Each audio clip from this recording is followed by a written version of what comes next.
Pronto, pronto. Vamos lá.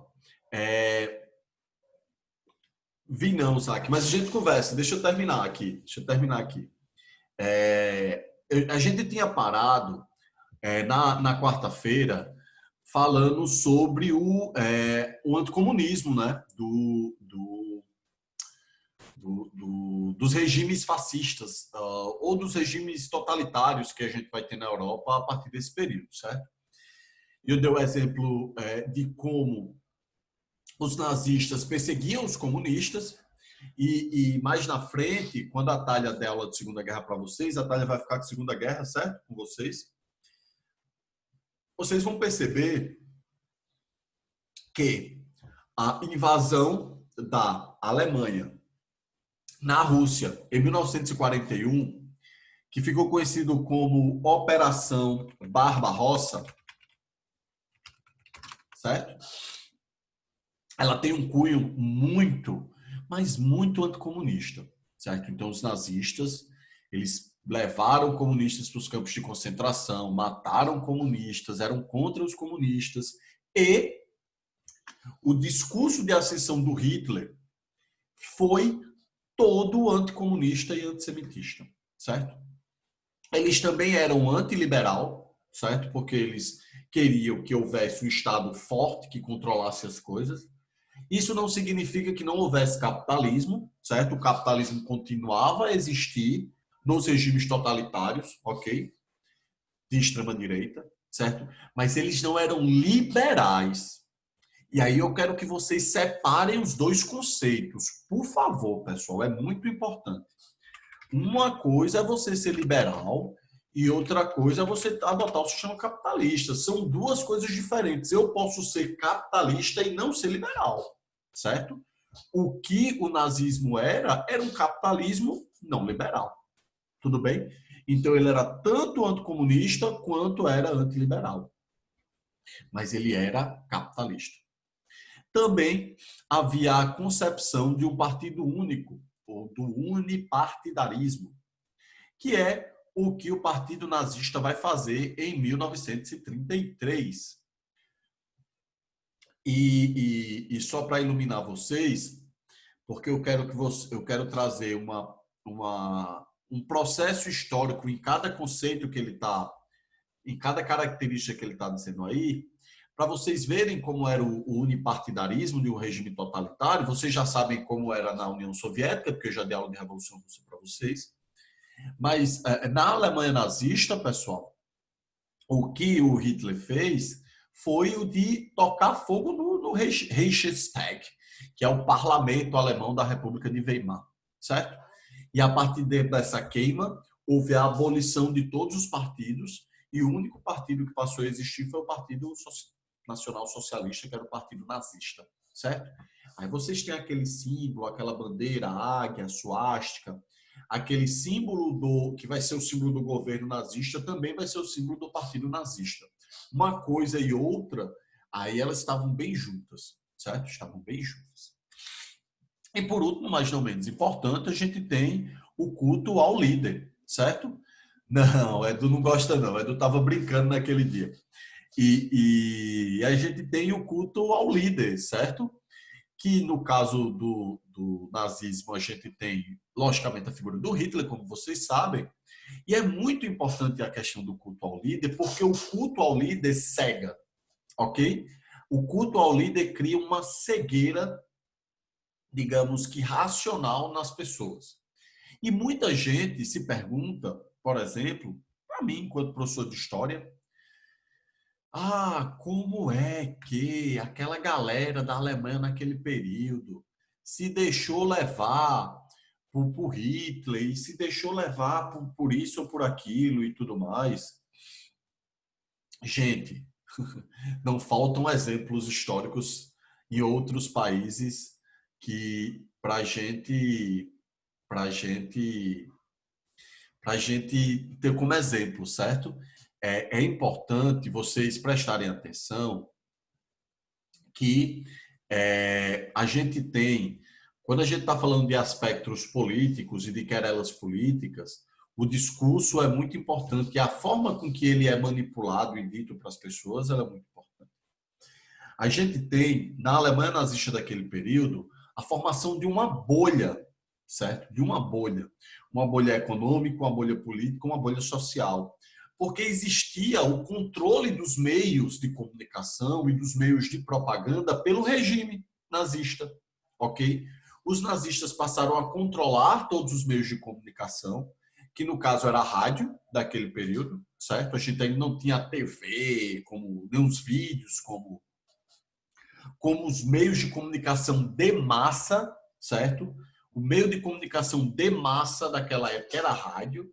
Então, os nazistas e Hitler controlavam as rádios, controlavam a comunicação, criando uma bolha na sociedade alemã, na qual as pessoas só escutavam aquilo que eles queriam. E no momento em que você passa a sofrer ou receber apenas informações daquilo que os caras querem, você vai formando essa bolha, certo?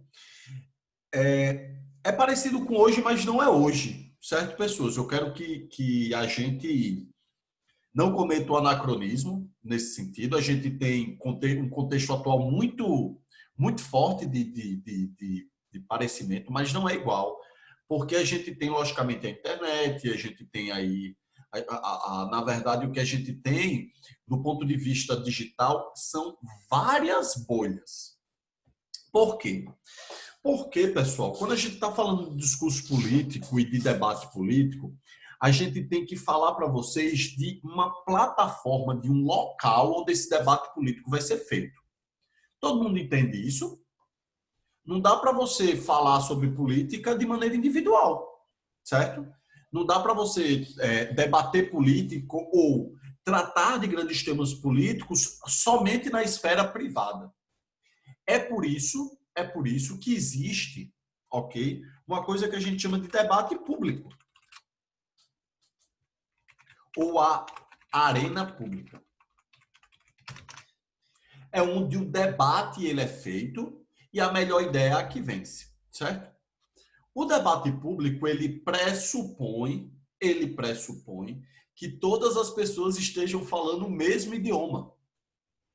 Como assim estejam falando sobre o mesmo idioma? Não é o português não, certo? O debate público, a arena pública, se baseia no debate de que nós iremos partir sempre do mesmo fato, seja fato histórico, seja fato político, ou seja, o nosso debate ele é amparado e ele se inicia na realidade. Tudo bem? O que o regime nazista vai fazer e o que a gente tem no Brasil, na Hungria, nos Estados Unidos e outros países, na verdade, é o falseamento da arena pública ou o falseamento do debate político. Por quê? Porque a gente tem bolhas, várias bolhas sendo criadas, onde nenhuma bolha fala com a outra ou consegue se comunicar com a outra. Isso esvazia o debate público, pessoal. Vou dar um exemplo claro para vocês. Por exemplo, se eu digo que o coronavírus é uma gripezinha, quando eu vou debater publicamente este fato do debate público é amparado numa realidade? É aí que você deve pensar. Ou você pauta o debate público a partir da ciência, que é o campo de debate que ocorre, certo? Não há debate público sem fato histórico e científico, certo? Mas se você parte de algo que não é fato, que é uma mentira, que é uma criação, ou que é um universo paralelo, então você anula o debate público. O que você tem são várias bolhas separadas se comunicando entre si e nenhuma vai se comunicar entre elas. Você fragmenta o debate público. Isso é o que tem hoje. Na Alemanha nazista, eles falsificaram somente a arena pública. Então, não havia nem bolhas lá. Existia uma mentira que era considerada como verdade. Quem quiser, digamos assim, compreender mais isso, leia o livro daquele cara, o George Orwell, que eu falei na última aula, certo? O 1984.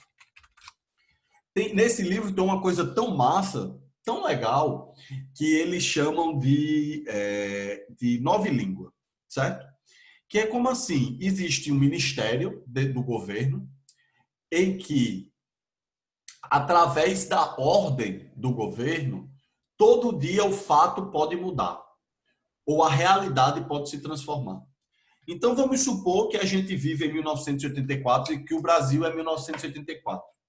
E o governo chega para a gente e diz, olha, nós estamos hoje em guerra com a Argentina. A Argentina é o nosso maior inimigo. Nós odiamos a Argentina, nós precisamos cuspir na Argentina, nós precisamos destruir os argentinos. Isso é o que está no debate público, todo mundo só fala sobre isso. E aí, na semana que vem, surge uma nova notícia, surge um novo fato.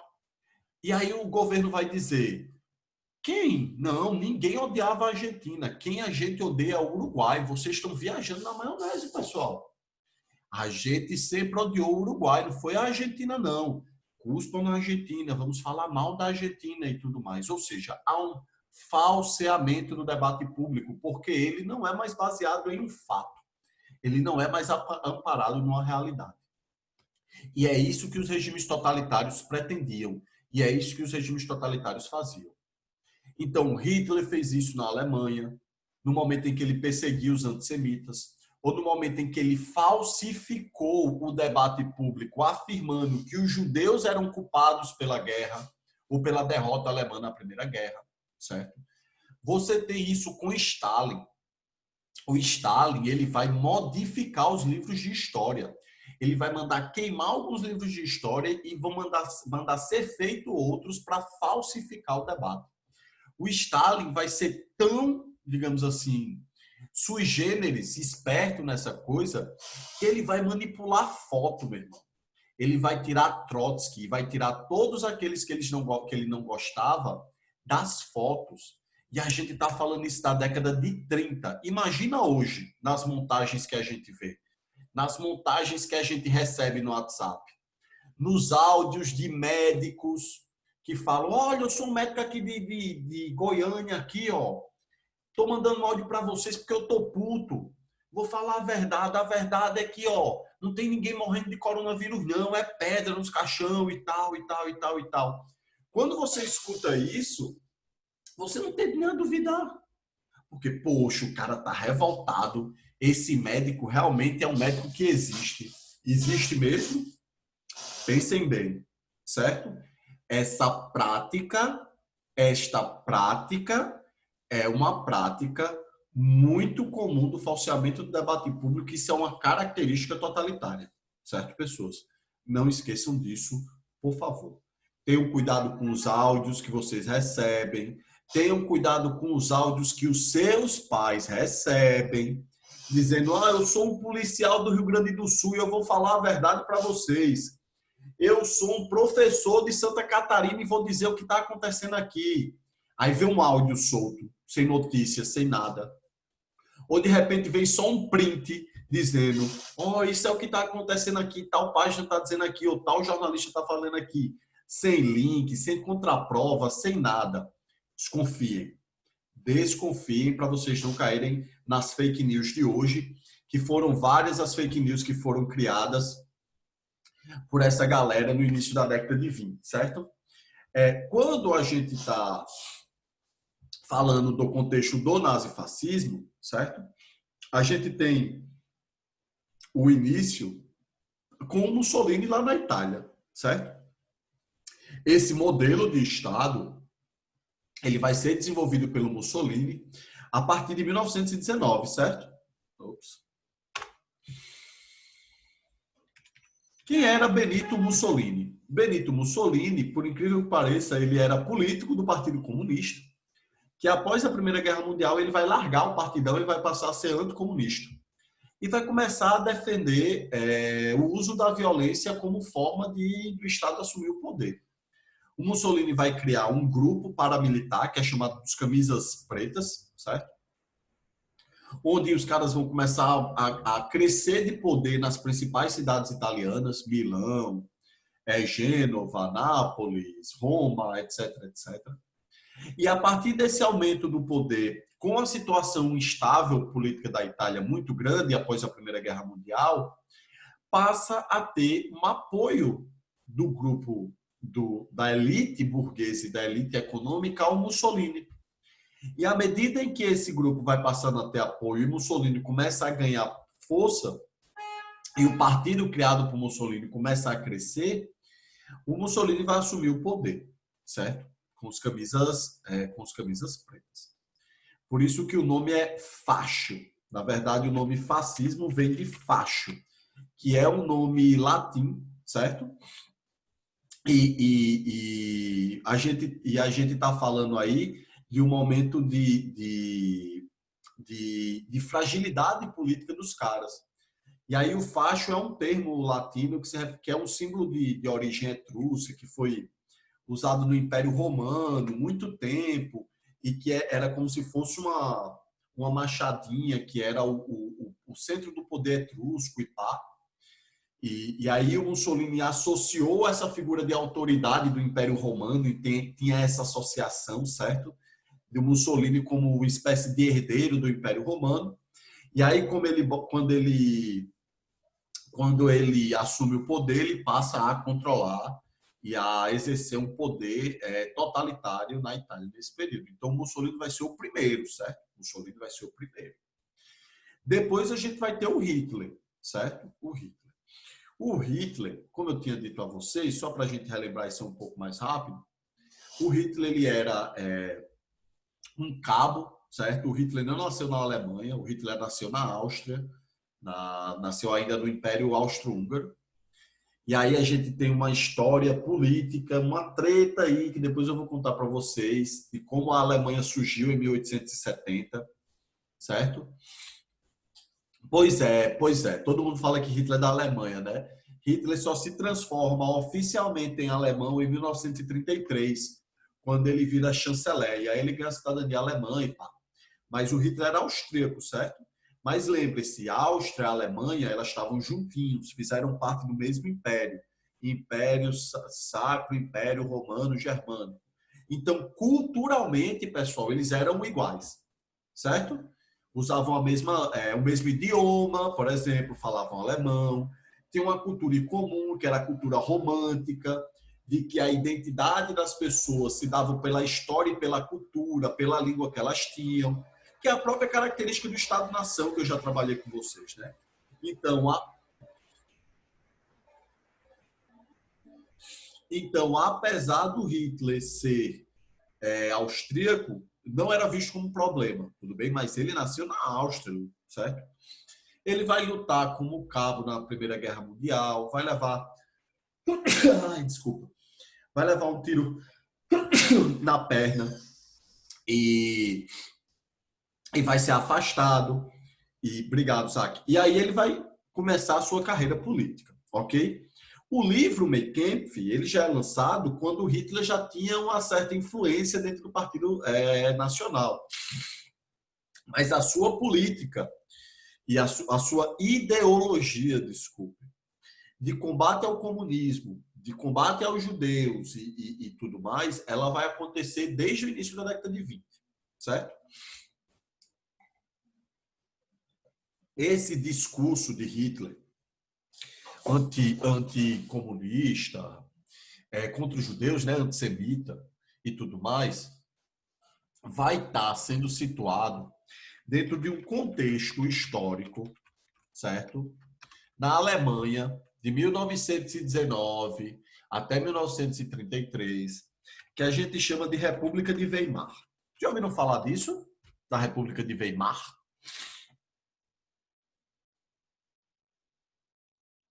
Ou nunca ouviram falar da República de Weimar?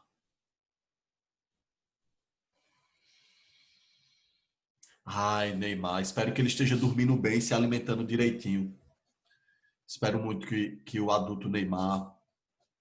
Nunca, né? Bora lá. Weimar é uma cidade da Alemanha, certo? Do que hoje é a Alemanha. Weimar, quando a Primeira Guerra Mundial acabou, pessoal, vocês lembram do Tratado de Versalhes, do quanto a Alemanha sofreu as imposições do Tratado de Versalhes, o quanto ela apanhou no Tratado de Versalhes? Vocês lembram disso quando a gente falou de Primeira Guerra Mundial?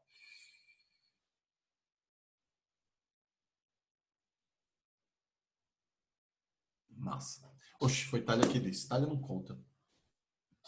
Pronto, agora vai.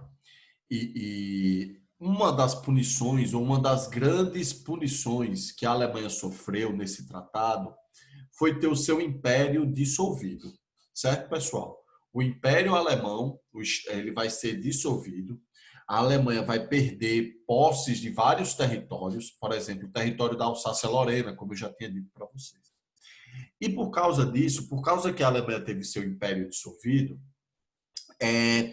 houve a criação da República de Weimar, que era um novo modelo de governo, um modelo de governo democrático, liberal, que tinha, digamos assim, que passaria a ter agora a obrigação de coadunar, de criar uma democracia na Alemanha, uma democracia liberal na Alemanha. Por isso que o nome é República de Weimar. A capital vai passar a ser Weimar e ela vai ter uma característica de república, de unir os vários estados alemães. A República de Weimar, ela tinha uma constituição, pessoal, belíssima. Belíssima. Para vocês terem uma noção, o direito universal à educação, essa coisa tão importante para qualquer sociedade, né? Se você pegar todas as constituições de hoje, está lá, ó, a educação é um direito com a obrigação do Estado para a formação das pessoas e tudo mais, tudo mais, tudo mais. Foi desenvolvido lá, velho.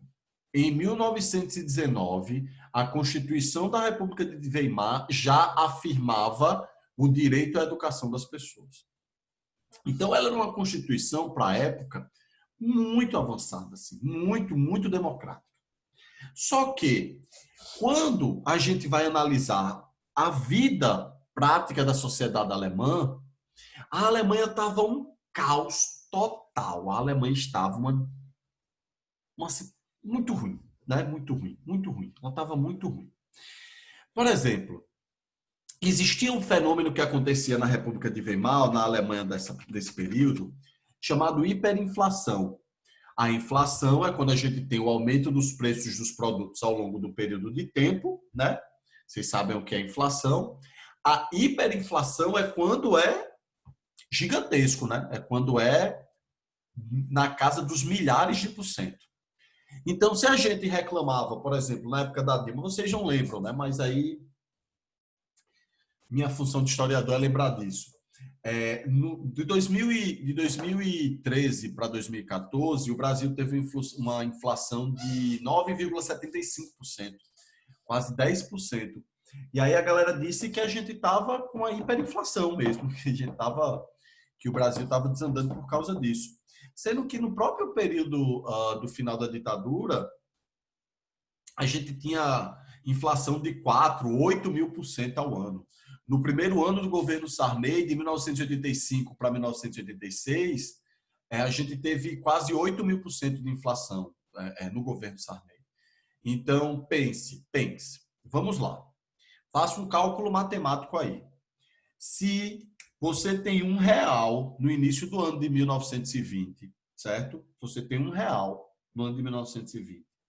E a inflação é de 1000% ao ano, 1000% ao ano, o seu real vai valer 0,001 centavo. Então, o negócio foi tão pesado na Alemanha do período que a galera tocava fogo no dinheiro porque não valia mais nada. Não valia mais nada. A galera ia com um carrinho mesmo de mão para comprar pão, assim, ó, derramava as moedas e o dinheiro assim, me dê 2 pães, pô. A galera soltava a pipa, fazia pipa com dinheiro naquela época, porque o dinheiro não valia nada. Nada mesmo. Deixa eu mostrar aqui. Ver se tem muitas imagens dos meninos fazendo isso aqui. Ai. Deixa eu compartilhar para vocês. Aqui, ó. Olha o que a galera tá fazendo com o dinheiro, ó. Empilhando dinheiro para brincar as crianças, ó. Olha a galera varrendo dinheiro no chão, ó. Olha a galera chegando para comprar pão, ó, com um carrinho cheio de dinheiro, ó. Aqui, ó. Tá vendo aí? Esse é o fenômeno da inflação. E ó, olha a velocidade, ó, do que valeu o marco, que era a moeda alemã do período, certo? Vocês acharem que o professor de vocês está contando coisa da carochinha aí, né? Então, a galera jogando dinheiro e tudo mais. Enfim, vamos voltar para cá. Então, a economia alemã estava em frangalhos e não há a possibilidade... Não, Eduardo, sua vida vale muito mais. Então, não há possibilidade de um governo, certo? Seja ele democrático ou o que quer que seja, conseguir ter paz e implementar o seu programa político em uma situação econômica dessa. Vocês me entendem? Então, a crise econômica após a Primeira Guerra Mundial alemã era tão grande que gerou isso junto à crise social e uma crise de representatividade política. Então, esse é o bojo, certo? Onde Hitler e o nazismo vai nascer. E vou só repetir para vocês, porque isso é regra, certo? Os regimes totalitários, eles sempre, até agora, certo? Sempre apareceram em momentos em que o país estava passando por uma severa crise. Crise política, crise econômica, crise social, certo? Então, é dentro dessas três condições de crise que as pessoas, por viverem numa situação tão ruim, passam a procurar soluções fáceis para problemas que são muito complexos. Ou você acha que a culpa da Alemanha estar assim era somente dos judeus? É lógico que não. A gente tem um conjunto de problemas gigantescos que precisavam ser enfrentados pela Alemanha naquele período, só que as pessoas estavam tão cansadas que elas só buscavam as soluções fáceis. Só buscavam as soluções fáceis. E o Hitler chegou justamente com essa solução fácil, certo? O Hitler chegou justamente com essa solução fácil. Ele disse, ó, a culpa da desgraça aí é dos judeus e dos comunistas. Dê um poder na minha mão que eu vou fazer tudo certinho. Eu vou devolver o poder à Alemanha. Aquele poder que a Alemanha teve e aquele poder que a Alemanha merecia. Eduardo, um pequeno probleminha no seu conceito, Eduardo. Você não sofreu racismo, certo? Você sofreu antissemitismo, ok? O ódio ao judeu é o que chama de antissemitismo. E segundo, ser chamado de judeu não é nada, né? Não tem problema ser chamado de judeu. Qual o problema de ser chamado de judeu? Não tem nenhum. Eu, pelo menos, não vejo nenhum problema de ser chamado de judeu. Não acho que isso seja nada. Enfim. Voltando para cá. Então dentro desse contexto da situação alemã daquele período, o Hitler aproveitou todos os problemas que havia para começar a ascender o poder. Eu vou